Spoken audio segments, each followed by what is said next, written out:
You're speaking on item 28. Yes, good morning. I'm Rajit Gad. I'm a professor at UCLA and director of the Smart Grid Energy Research Center. I also collaborate with the Los Angeles Department of Water and Power on the Smart Grid demonstration program in the areas of demand response, electric vehicle integration, microgrids, and battery energy storage systems. In UCLA, we have a campus demonstration site with 100 electric vehicle chargers that are all networked as part of a smart grid demonstration. And the key about the smart grid is the integration of information, communication, sensor, and control technology into the existing grid. We have students carrying mobile apps that are connecting to the grid. They can look at the energy generated through solar panels. They can look at how much energy is going into the electric vehicles. The key part about smart grid, and was mentioned just a few minutes earlier, is the city of Los Angeles is not an isolated grid. We are part of a larger grid of 3,000 utilities in the nation. We have, of course, the West. We are also part of the Western grid.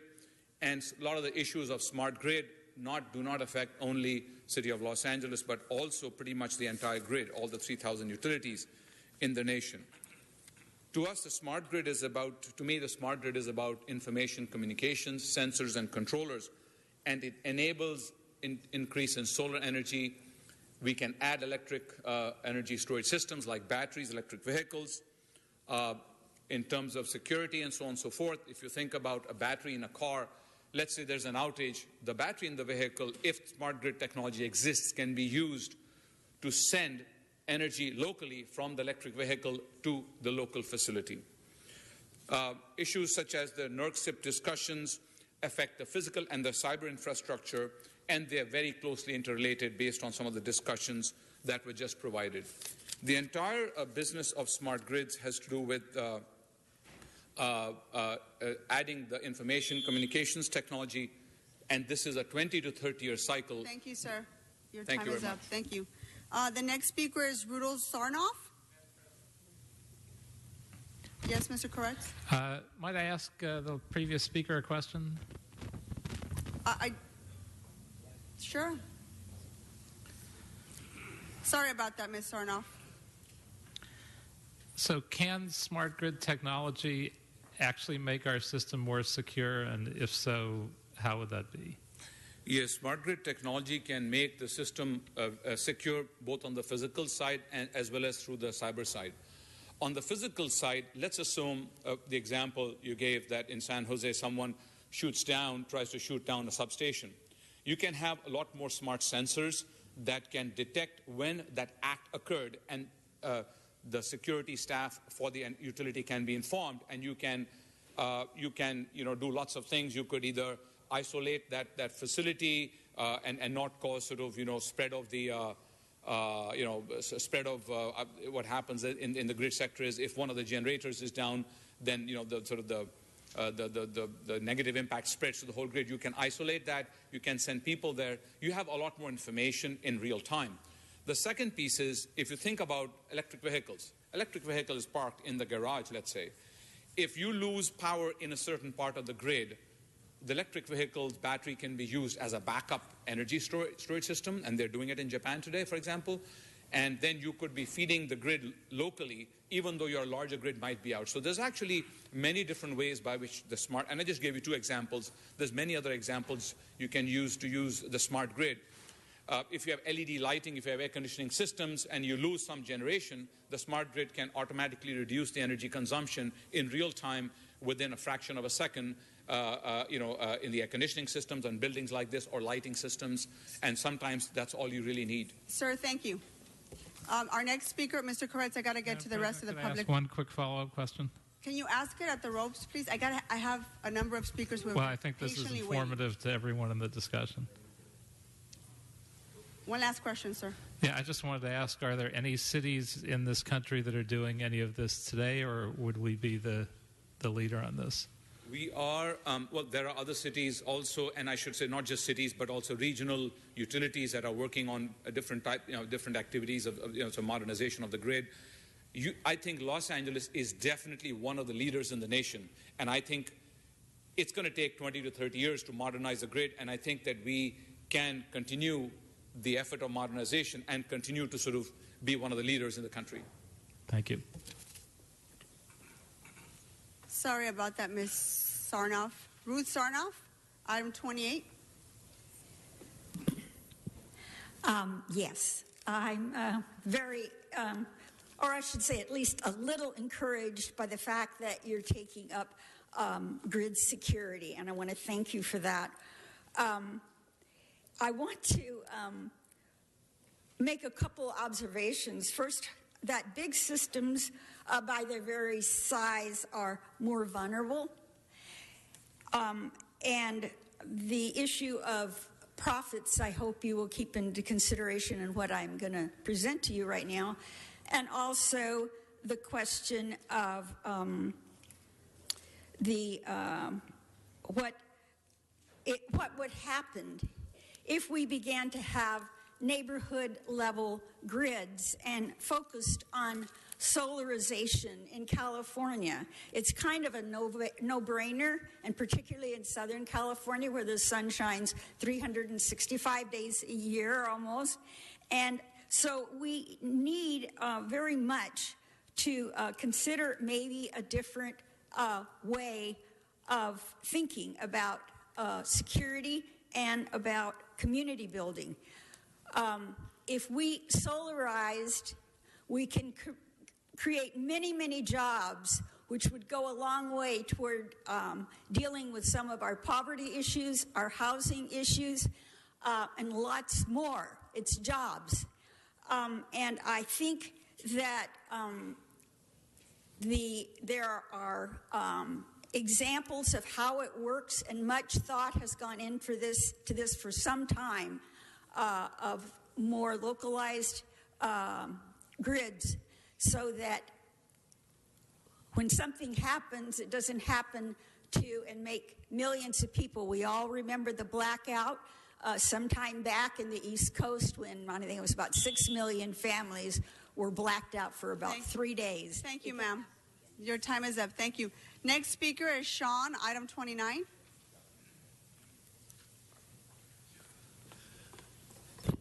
Yeah, Sean Murphy of CD2. Security is good, but I like to bring up a topic. They should hire more persons to wait on the people that's, especially that Van Nuys DWP. They only got 4 people at a time. I don't think that's right. Thank you, Sean. Next speaker is Donna Pierman on item 29. Good morning, Donna. Yeah, good morning. Thank you, Mr. Kretz, for being so concerned about the power grid. I see that you're on top of that, so I'm really happy about that, because that is something that we have to worry about, having blackout all over the place. You see these movies, everything seems to be connected. How the planes that fly, to your television sets, to, everything seems to be connected. I like the idea perhaps with the solar, perhaps it won't be so connected. That seems the problem. It's have something that will connect everything together, so when they come in, they can shut down everything in our cities in dire straits. So, yes, I'm glad to see that you're doing something on this. This is finally something that the City Council seems to be doing right, I believe. So, yeah, let's protect us, and let's safety first. Thank you.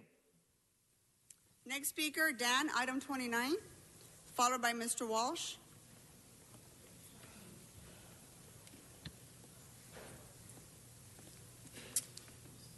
Yeah, now my house has a backup generator, but and it's great to see you guys. I'm going to give you guys a compliment that you're actually dealing with this now, but the problem is, why are you doing it when you suddenly realize you have a major security risk? This is a subject, see how nicely I can speak? This is a subject that should be front and center on your agenda every single day, because it's not just failure of your power grid, it's susceptibility to terrorist attacks. It's a subject to vandalism. I mean, if you guys, not you guys, but your predecessors got the DWP billing so screwed up, how are you going to deal with a major terrorist attack? You guys waste so much time on nonsense, on the benefits of fruits and vegetables, on the benefits of dance, on the benefits of all this crap. So what happens if there's a terrorist attack or the whole thing goes down? The whole country's going to look at you and they're going to say, why didn't you deal with this in advance? How come you didn't have a preparedness plan in advance of a leak when documents are available in public? And by the way, it's not just your power grid.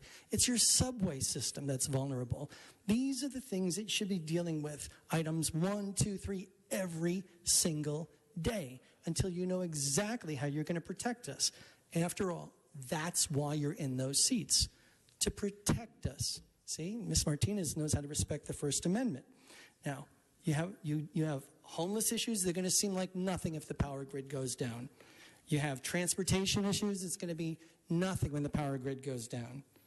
You have all of these problems that you're not addressing proactively. So now you're here in a panic because you know it could get much, much worse on any given day.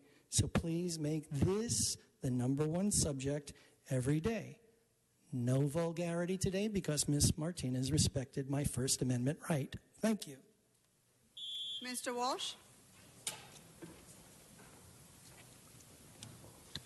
John Walsh, blogging at HollywoodHighlands.org or J. Walsh Confidential, tweeting at Hollywood Dems.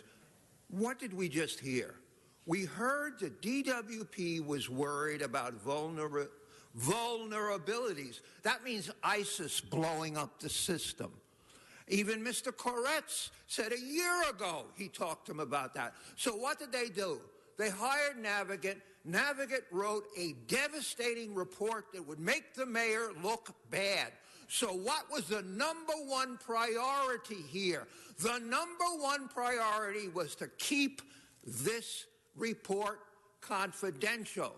But somebody at DWP leaked it to the press, and the press printed it. And if there hadn't been a leak, the mayor would be cool. Remember, the mayor doesn't care whether you goddamn blow up. He doesn't give a shit as long as it isn't him or his family or his gay lover, Glenn Dake. HollywoodHighlands.org.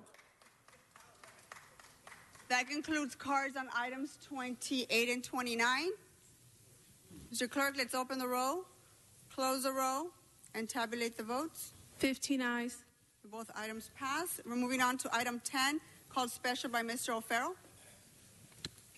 Thank you, Madam Chair. Thank you so much. This coming March 17th is going to be a very, very special day in Echo Park and the 13th District. We're dedicating a new senior center in Echo Park on that day. It's not just St. Patrick's Day. It's also the day that we dedicate a new senior center in Echo Park. And for many of us, these items, these significant accomplishments come full circle. It was over 10 years ago that I was on the staff of my predecessor, and LAUSD was in the gearing up to build a new school at a very, very controversial site called 9A, which displaced many families for a school. And the backdrop was, during that time, the enrollment was falling rapidly at LAUSD. Nonetheless, the school was built. Fast forward many, many years, and it is now the Sandra Cisneros Learning Academy, a charter school that occupies that site. But what we did back in the day, 10 years ago, was we negotiated a community center as part of the deal. And as council member, I was able to identify funding in 2014 to actually create the center itself with all of the functions that a fully functioning senior center would accomplish for our seniors. And Echo Park has long needed a senior center, and we have some wonderful partners in this. This senior center in Echo Park will offer health resources, education and art classes, other enrichment programs, and it will also provide transportation to and from the center for those in need. I want to thank the Department of Aging, General Manager Laura Trejo. Laura, if you could stand up, please, Laura, who worked with us all these years, before I was council member and since I've been council member. And also from the Department of Aging, we have Marco Perez, who worked very diligently on the details of this product. From St. Barnabas, Rigo Saborio. St. Barnabas will be administering all of the programs there, and they're a wonderful partner He's not here today, nor is former board member Bennett Kaiser, who we worked with very closely, and then also current board member Ref Rodriguez. And then I think the quarterback of this team was none other than Star Parsamian of my team, my legislative staff lead on this project, Star Parsamian, who has done an amazing job. And we will dedicate this, as I mentioned, March 17th. And I'll just say this before we vote, and I urge a unanimous vote. And aging is not lost youth, but a new stage of opportunity and strength. And that was a quote from Betty Friedan. And I would argue that everyone around this horseshoe is now engaging in opportunities of strength, because we all enter a new stage in our life as the years go by, and we're all going to need to depend on a robust senior services across the city of Los Angeles. So this is a good thing. We need many, many more senior centers across the city of Los Angeles. And I invite all of you to join us late next month for this celebration. And I ask for your unanimous aye vote. Thank you. Thank you, Mr. O'Farrell. And public comment was satisfied under this item. So let's open the roll, close the roll, tabulate the vote. 15 ayes. Let's move on to item 7, called special by Mr. Huizar. Thank you, Madam President. And colleagues and public, I just wanted to bring to all of our attention some work that was done by the Information Technology Agency to make 311 a bit more friendly in the time of El Nino. When it was brought to our attention that El Nino was going to be much more difficult for us than usual, we immediately started to talk to ITA, the Bureau of Sanitation, and other departments about what more we can do. And in Boyle Heights, when we had a thunderous storm come through, even before El Nino hit, that was particular to downtown and Boyle Heights, some people who called 311 for assistance found that they couldn't find the right place to get storm-related assistance. So now, whenever there is what we call a phase 1 emergency, the 311 system will switch to the El Nino options, providing callers with helpful numbers such as DWP power outages and downed branches and other items that sanitation and other departments could help with. So I want to thank the ITA department for doing this, and just let the public know that if El Nino gets any stronger, when we have stronger storms, or when we do have a phase 1 emergency, 311 will shift over to the type of information that could assist people in these situations. So I just want to acknowledge ITA and the other departments for the work they did on this item. Thank you, Madam President. Thank you, Mr. Huizar. And public comment has also been satisfied for item 7. So let's open the roll, close the roll, and tabulate the vote. 15 ayes. Item passes. Let's move on to item 27. And Madam President, for item 27, amending motion 27A has been circulated and is before council for consideration. Okay, I have cards on 27. Patricia McAllister.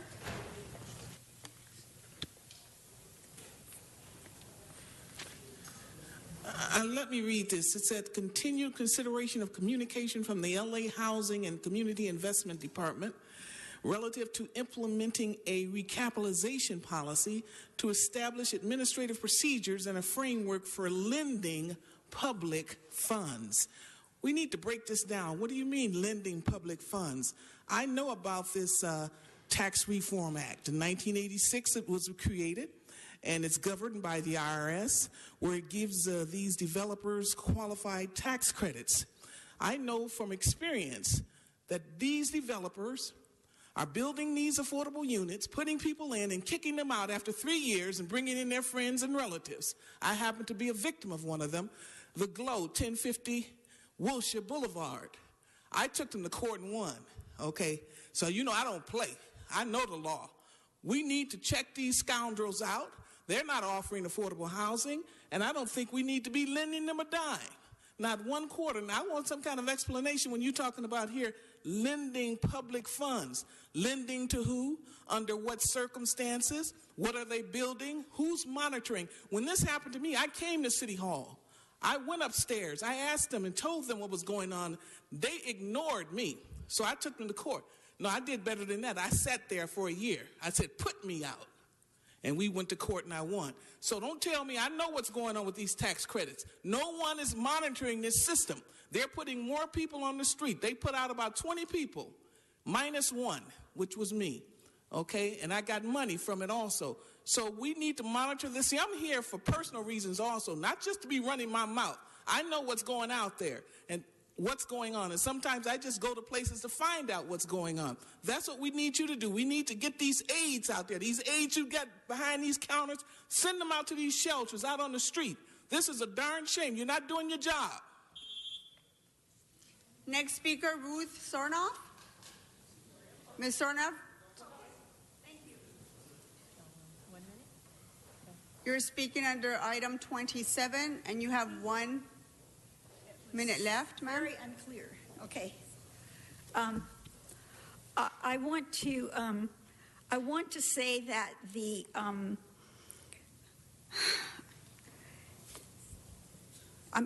so confused right now because you jump around a lot. But ma'am, it's will you clarify item 27? 27. Would you clarify what 27 is about? It's up on the screen, ma'am. I can't read that. It's too far away, and you're taking what's left of my time. Mr. Clerk, can you clarify for Ms. Sornoff item 27? Item 27 is relative to implementing a recapitalization policy to establish administrative procedures and a framework for lending public funds. Aha. Okay. I want to say also that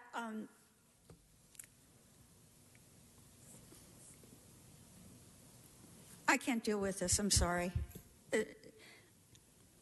My apologies to the council. Thank you. Thank you.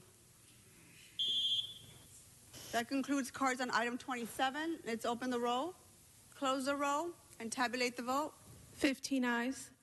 Item passes. Let's move on to item 1, Mr. Clerk. Madam President, that brings us to item number 1, called Special for Cards. Before doing so, there's been a request to continue items 1K and 1F to February 16.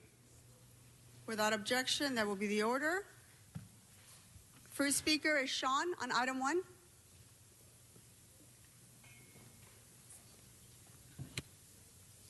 Yes, item 1. When your landlord or landlady doesn't do a good job with the code violations, you don't pay your rent to them anymore. You pay it to the city. Next speaker, Donna Pearman on item 1.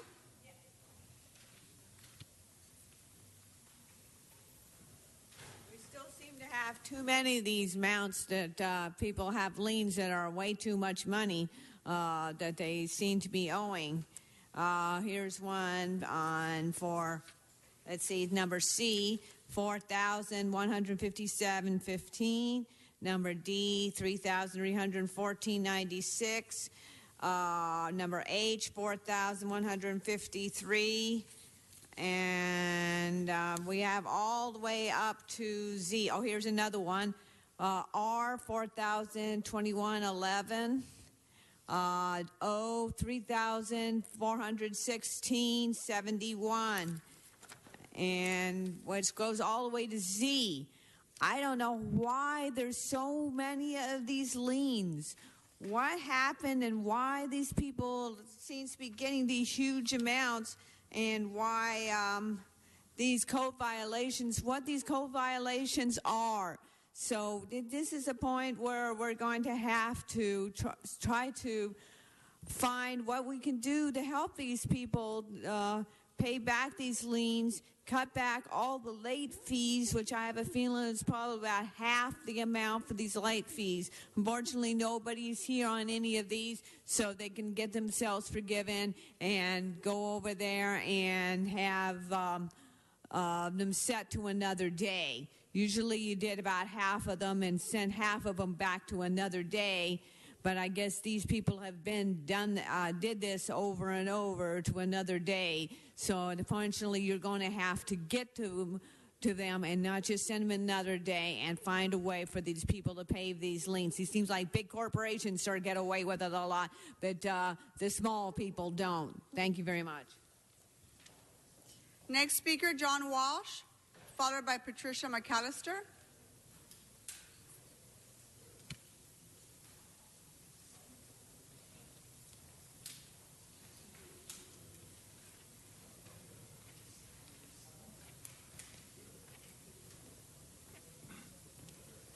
John Walsh, blogging at HollywoodHighlands.org, or Jay Walsh Confidential, tweeting at Hollywood Dems. Again, when you do a good job, I'm the first to congratulate you. I'm not one of those guys who say, you're a bunch of crooks. You know, those old white guys, you know, that vote for Trump. These are hearing protests. Building and Safety does a good job, and it finds code violations, and if the landlord ignores repairing the code violations, there are liens. Here, some of them are $1,800, $1,200, $3,000, $4,000. This is real money, and you're doing an excellent job here, and keep up the good work. Next speaker is Patricia McAllister.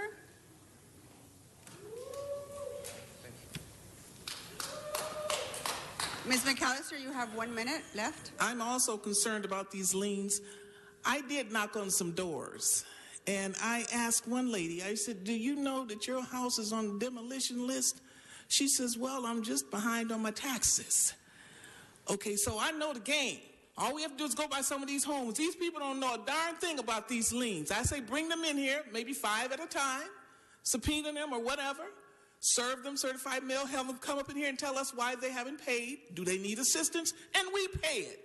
We're taxpayers. We don't vote for you guys to come in here and brutalize and mistreat the people. We vote for you to take care of the people, not put them out on the street. And who's back there turning off the microphone? This guy right here, we need to fire him. I think it's him right there, that wetback. That concludes our cards for item 1. Let's open the roll, close the roll, and tabulate the vote. 15 ayes. Item passes. Let's move on to... Madam President, that brings council to general public comment. First speaker is Dan, followed by Donna Pearman and Sean.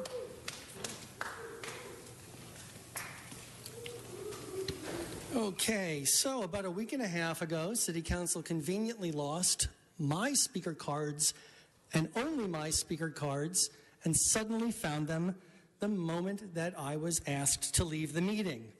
So, since it has not been rectified, we're going to test Mr. Wesson's mettle. We're going to see if he's more about pride or his family honor. I provided to Mr. O'Connell a March 2009 article from Patrick McGreevy of the LA Times establishing that Fabian Wesson was running for the California Assembly, making her a public figure. I gave to Mr. O'Connell an article showing from this week that Fabian Wesson is a member of the California Museum Board, and if I do not get my apology and everything rectified, Mr. Wesson, Fabian Wesson is going to become a central part of my public comments. And it will be very flavorful language, and you will not like it. Do the right thing and apologize. Next speaker is Donna Pearman, followed by Sean.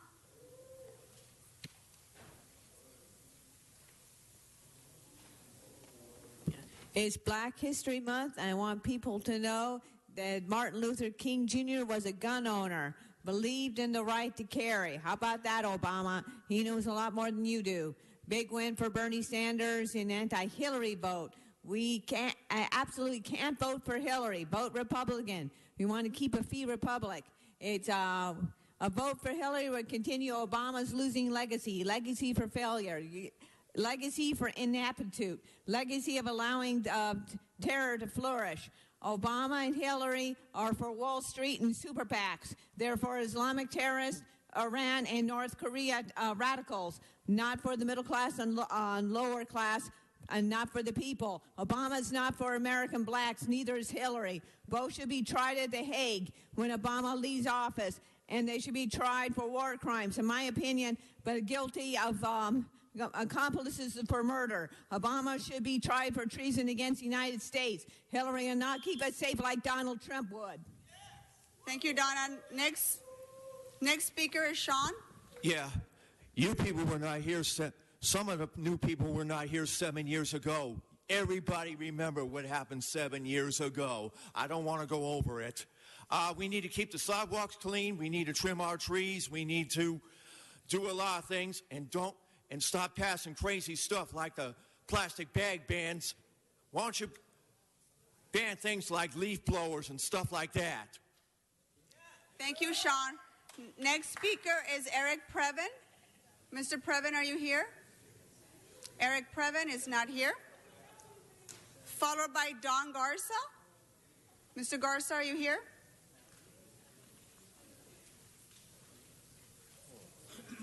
Good afternoon, sir.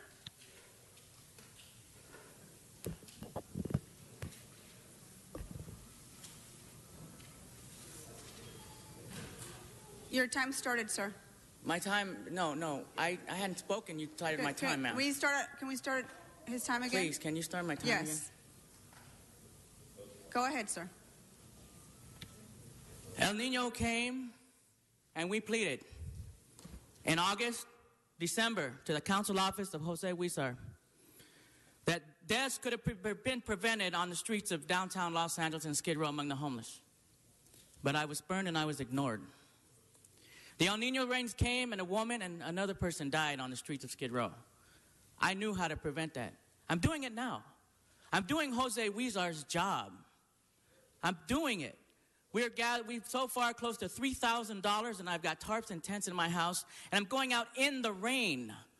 Saturday night, while Jose Huizar was partying on the streets of Broadway, we were back in Skid Row preparing for the rain. What was he doing? Taking pictures with a dog.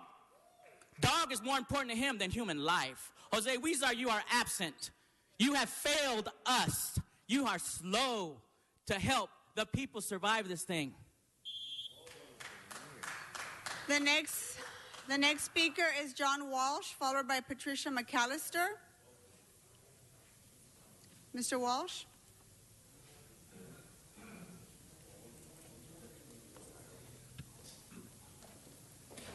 John Walsh, blogging at J. Walsh Confidential.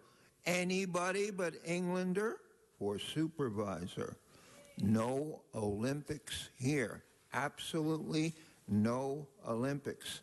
Inglewood, they came up here, Mayor Butts, swiped the NFL team from under the Mayor Garcetti's nose. Whatever happened to Farmers Field? I came here for years. It was a slam dunk. It was going to, you know where Farmers Field is now? Look over your shoulder. Check up your ass, because someone shoved Farmers Field up all 15 of your asses. It's never going to exist because you got out-punked by Mayor Butts. No pun intended. ISIS wants to blow up our water supply, and all the mayor wants to do is keep it quiet. That was kind of funny, Mr. Walsh. The next speaker is Patricia McAllister, followed by Ruth Sarnoff. Winners. Who has gone on to win the nomination presidency? What does Bill Clinton, George H.W. Bush, and Ronald Reagan all have in common? These former presidents all lost the Iowa caucuses. Donald Trump for president. We need no more Democrats. You Democrats are out of control. You're being controlled by the Zionist communists. You don't work for us. You work for Israel. Okay? You don't work for us. Look at what you're doing. The first thing communists do is take property. Number one, then they take the weapons. And you're moving that way very slowly. Every week, you've got tons of people's homes you're taking. Now, you got your Negroes coming up in here tomorrow, Thursday, the House Negroes, the African American Heritage Month panel. I'll be there, and I'll have some questions for them. We need some activists, black activists at this. We don't need these House Negroes you pick up. We need to talk about the history right now, like Skid Row, not what happened during slavery. That's over. We need today's history. Next speaker is Ruth Sarnoff, followed by Henry Marin.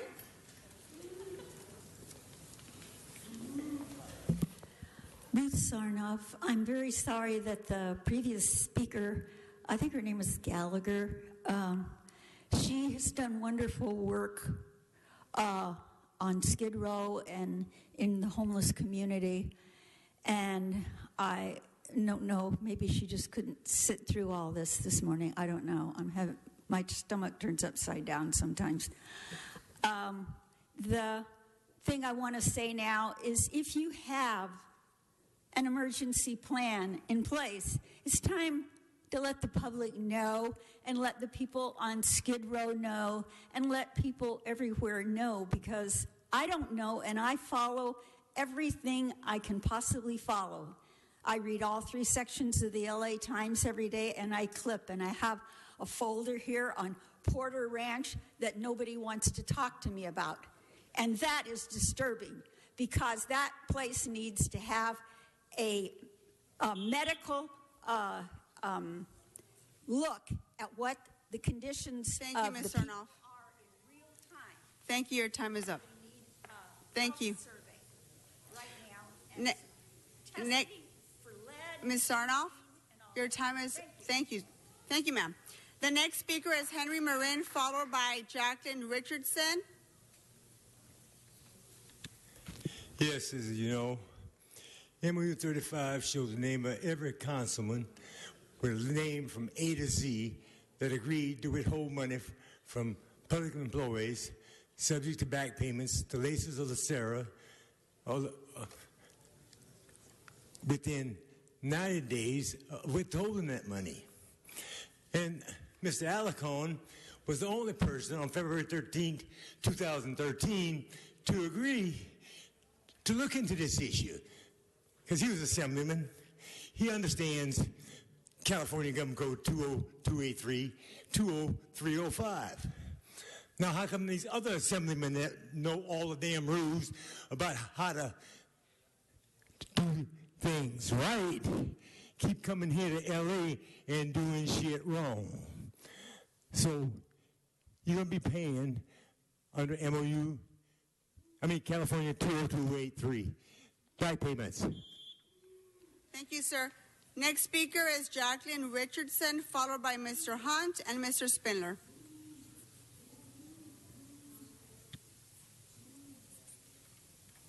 Russia. There is one statistic that says in the United States, 1/2 of the women with children have never been married. Many of the women are innocent. Black and white men give them babies, then run to the next woman to do the same without giving child support. White and black men, some of them have over 800 babies, different women, 100 or 10 or less. It happens in Los Angeles, San Bernardino, Riverside, Oxnard, and in the state of Arkansas. They get after college girls, church girls, and young businesswomen. Sometimes you see them with their little stomachs poking out. Some of the girls they were running were at USC University. The best way to stop this, the black and white men know how to stop this code without harm to anyone and stop it quickly, almost immediately. Another way to stop it is to make those men pay child support. Thank you, ma'am. Next speaker is Mr. Hunt, followed by Mr. Spindler. The Honorable Mr. Hunt, welcome to Black History Month. 9th Circuit winner, double platinum, getting ready to be triple platinum in the Western District Court. LA gives Mr. Hunt $215,000 for acting like the white folks. Ain't that something? Well, you guys are faced with that crisis again. That I'm running, Michael Hunt, 2016.com, is running for U.S. Senate because we're going to fire Chief Beck, get him out of here. He has to go. 3 deaths, can't account for it. When Daryl Gates did it, he said it was just an aberration. Rodney King was beaten. They called for the federal consent decree. I'm calling for Mayor Eric Garcetti to bring back the federal consent decree as well. You can't kill 3 of our people and not be responsible for it. Federal consent decree is back in. Eric Garcetti, see you on Monday. United States District Court, if you guys want to take it there, I'm ready. Triple platinum. Thank you, Mr. Hunt. Next speaker is Mr. Spindler. Good news, everybody. It's been official. Mike Feuer sent me a letter. Kidnapping and false imprisonment are now legal in the city of Los Angeles. Give Mike Feuer a hand, because now you can kidnap and falsely imprison anyone you want, because that's what they did to me November the 10th through November the 11th, 2015.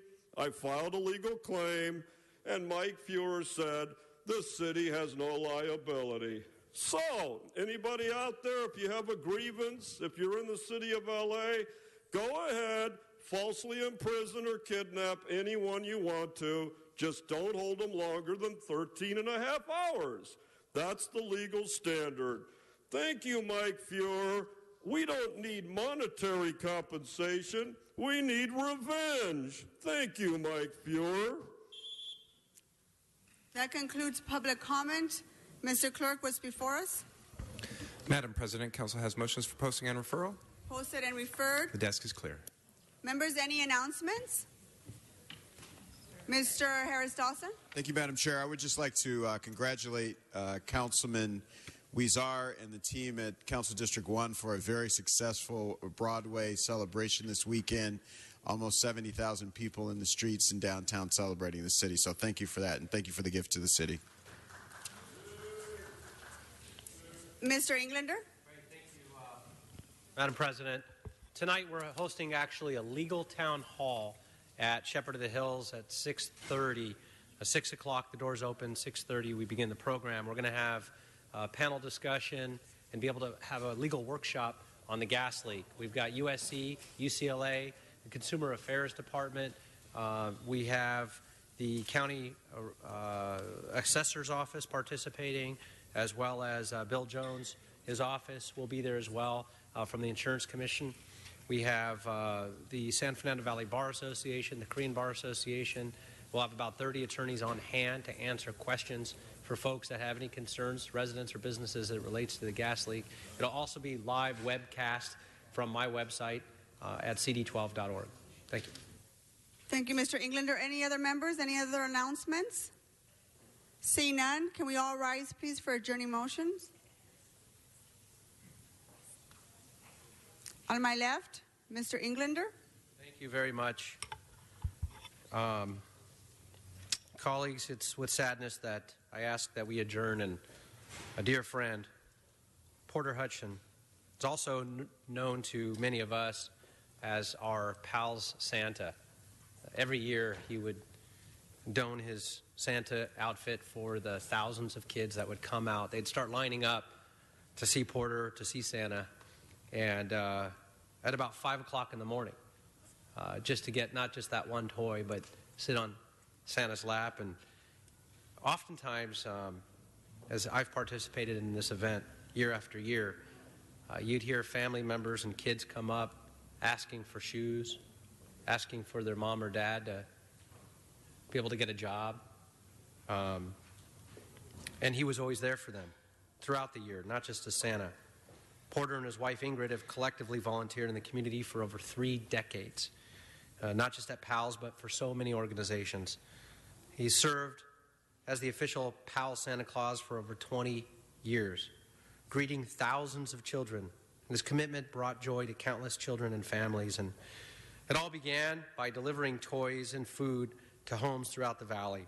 He would arrive in a white limo with gifts and candy. Thanks to the support of many donors, he would provide meals, gifts, and household items by delivering them to deserving families throughout the San Fernando Valley. Ingrid continues to teach classes at PALS, the center, every Wednesday afternoon. Porter passed away on January 25th. We thank him for his service to PALS and to this community. He'll be missed by many, although we'll know he'll be riding in his white sled over our community every year forever.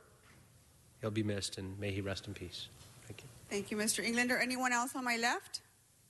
To my right, Mr. O'Farrell? Madam President, the father of a friend of mine who was a noted musician has passed away, and that is Paul Kantner, father of my friend Gareth Kantner, operator of Cafe Stella in Silver Lake.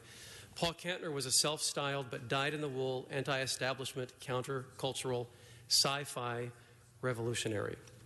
He was better known as the co-founder of the internationally successful ambassadors of the San Francisco rock group Jefferson Airplane, and later the leader of its successor, Jefferson Starship. As such, Kantner infused his and his band's music with messages and stories both overt and covert, supporting freedom, justice, and universality. And the music itself was tuneful, adventurous, and often as angular as his own facial features. Paul Kantner was an original, and now I know where Gareth gets it. Prior to forming Jefferson Airplane with singer Marty Balin in 1965, Kantner spent some time in L.A. being a Venice hippie. The Airplane became stars in 1967. They played the Monterey Pop Festival, Woodstock, and Altamont, toured the country and the world, and recorded such memorable Kantner compositions as The Ballad of You and Pooneil, Watch Her Ride, Crown of Creation, and We Can Be Together. In the early 1970s, he created Jefferson Starship, first as a science fiction-inspired side project, and later as a full-blown hit-making band. Among its best-known songs was Wooden Ships, written by Kantner with Stephen Stills and David Crosby. Over the course of his long career, Paul Kantner recorded some 32 albums, either with his various bands or in other partnerships. He was known by many as an intelligent, kind, and compassionate person, and by his colleagues as a demanding, sometimes prickly working partner. Paul Kantner died at the age of 74 on Thursday, January 28th of last week, of organ failure following a heart attack. He is not only survived by his children, his child Gareth, but also musician Alexander, and his daughter with Grace Slick, China Wing Kantner. May he rest in peace, and may his family find comfort at this time of sorrow. Thank you, Mr. O'Farrell. Mr. Koretz? First, briefly, with some irony, as rock and rollers seem to be dying off in large numbers, I'd also like to adjourn in the memory of Senia Anderson, who was also in Jefferson Airplane, was one of the founding members, was the original lead singer, who I believe quit early because she didn't want to tour, and they then became famous with Grace Slick, who was the new vocalist. She died at the same age and died on the same day, and may she rest in peace. And also I'd like to adjourn in memory of Marge Hearn, the widow of the late Chick Hearn, who for many years was LA's iconic Lakers broadcaster. Coach Byron Scott said that Marge Hearn was kind of like everyone's mom, and many of the Laker wives would confide their problems to her, and like her husband Chick, she would always give it to everyone straight.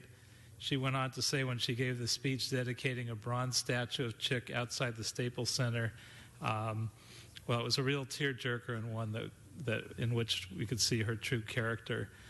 She also gave the speech when Chick Hearn was inducted posthumously into the Basketball Hall of Fame. She was very involved in charitable activities, including after Chick's passing, and I actually worked with her on a couple of them. All told, she was part of the Lakers family for 6 decades and was considered the first lady of the Lakers. She's survived by granddaughter Shannon Hearn, great-granddaughter Kyla Hearn Newman, and she passed away Saturday at the age of 98. Will be greatly missed. May she rest in peace. Any other adjournment? Seeing none, that concludes our agenda. Our meeting is adjourned.